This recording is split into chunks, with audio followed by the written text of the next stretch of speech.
Welcome back to day 2 of our Austrian journey. Today we have a little special something planned. We're not staying around in this city. We will travel to one of the most famous places in Austria, the UNESCO heritage Hallstatt. And we're not going by train, well, mostly. This time we have to take the bus. And yes, it is still pouring down.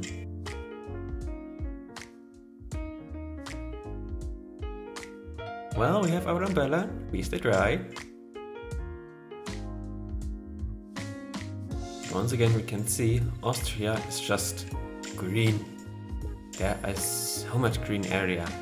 Grass, fields, forests, hills, just being a big green pile from a distance. It is amazing how they live together with all of nature. Sometimes you can just see a single house in the middle of nowhere, and yet they just have everything.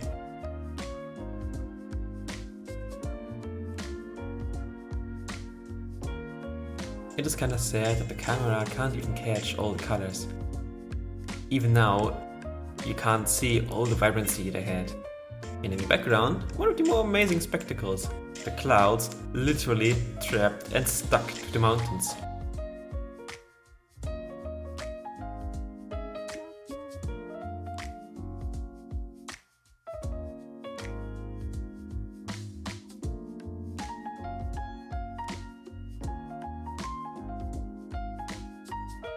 Another famous thing of Austria, the riding seats, I think it was called funicular. Our first stop on our way to Hallstatt. There's actually a 4-star hotel right in the middle of the way. Surrounded, of course, by hills. Today, with cotton tops. And from the bus, back to the tram. And back to the bus.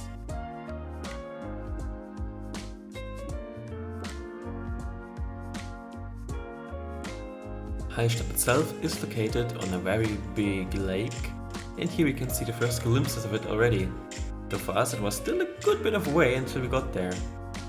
Not boring though, we actually, for the first time, met travelers from the States.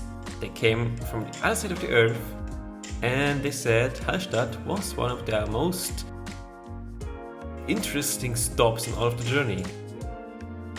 And after a long journey, it took us quite a while, actually we got here, and the first thing you see, the lake, so big, the mountains, the garden, and Donald. Hi, lunch. Well, lunch or dinner.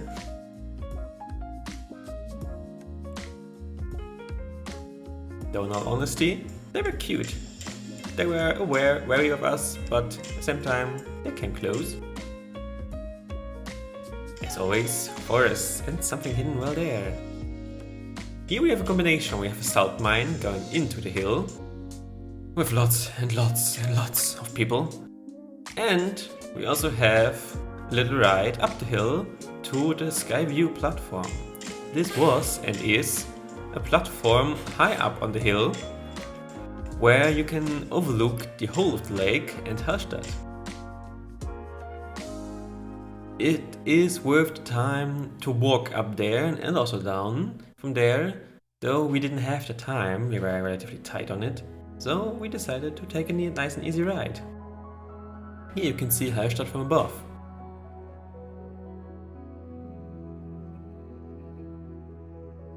My wife enjoyed the view down at the village. As for me, I saw that. But it is quite idyllic. There are not too many houses, not too many streets. It is built around the tourism, of course. Nonetheless, lots of people living there.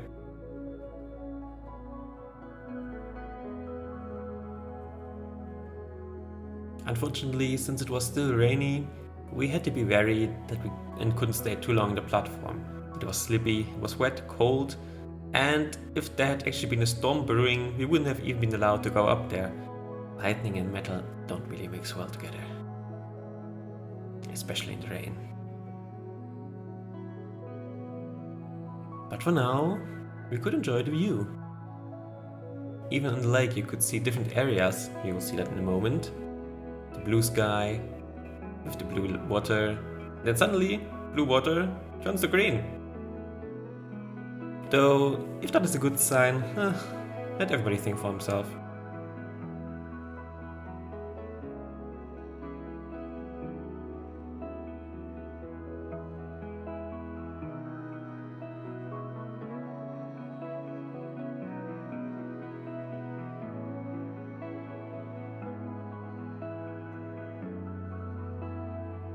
Interestingly enough though, as a side fact, the Grimm's tales, fairy tales that all over the world are well known, partially play here as well. Munich, Bayern, Austria, Switzerland and Germany, those areas are mostly the playground for most of Grimm's fairy tales. Red Riding Hood is definitely in the Schwarzwald in Bayern, and over here, many other tales can be found. Some tales could take place in multiple places, often enough a lake is mentioned, maybe even from Hallstatt. And here we see one of our best friends of this day, the ferry over the lake. As we find out later, there will be no bus back. So we have to take the ferry over the lake to go to a tram. And of course, since there are so many people there, and animals, it was tightly packed. Hello again, Donald. And aboard, Tiny Princess. Yes, that cat is real, and it was comfortably sitting there watching the people. What a beauty. The village itself had houses that are old. Very, very old. Some of them multiple hundreds of years. And they are still standing and they're still in use. Though, personally, I wouldn't want to live in such a house, but it certainly has its charisma. And since it was raining all day, the water flowing down from the mountains really created rivers instead of streams. And unlucky us, here's a hotel with a restaurant sitting outside. By the time we got there, they were already closed, so no lunch for us. Great donuts. Yeah, well, of course, dinner stores everywhere and they are open, but come on guys, would we eat there on a trip like that? No, I mean the dog. Free lunch, swimming. Nah, Donald won't be our lunch, he will be somebody's lunch. Jokes aside, the village may be small, but it is really idyllic. As usual, the buildings are quite close together. Very, very beautiful, as already mentioned in the last video. From everything, from expensive houseware, to handmade stuff, to little trinkets and toys. You will see our favorite in a moment. And here it is, of course, cats. Meow. And something for everybody who has an eye for the detail.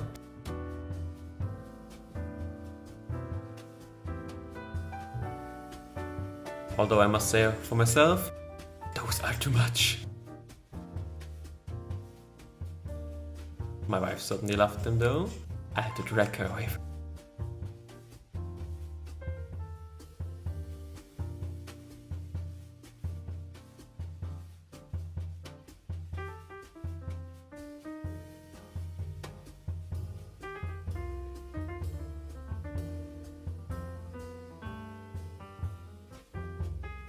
And it is still pouring down all day long.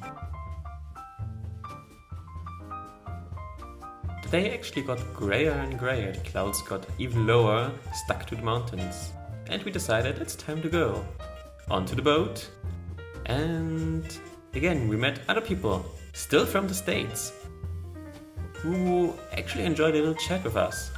It was amazing to see how far they had come and how much they enjoyed visiting such a tiny remote village.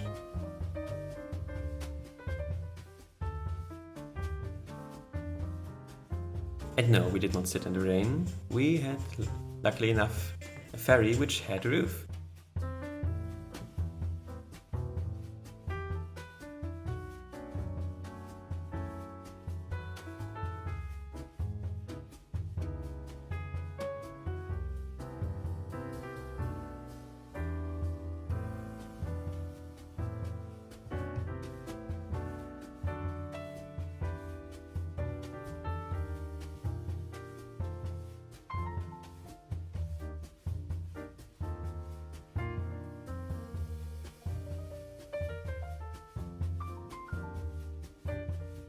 Now that the train ride was over, we had to walk just a few steps to the tram station.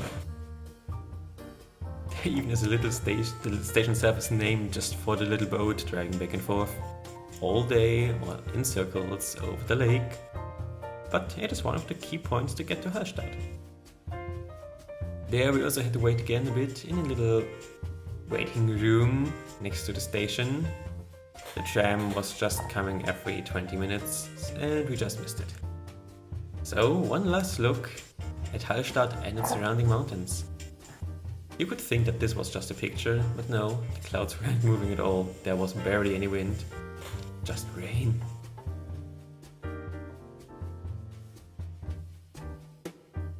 And then little tragedy, we forgot our best friend, our umbrella, in the waiting room. Oh well, he will help somebody else. And lucky us, on the way back, the tram got stuck in the way home. Oh well, we still managed to get home. And enjoy the scene. And enjoy the scenery, exactly. Clouds by now nearly covered everything over the horizon. So, see you next time in the sunlight. Maybe. Maybe. Bye, thanks for watching for now.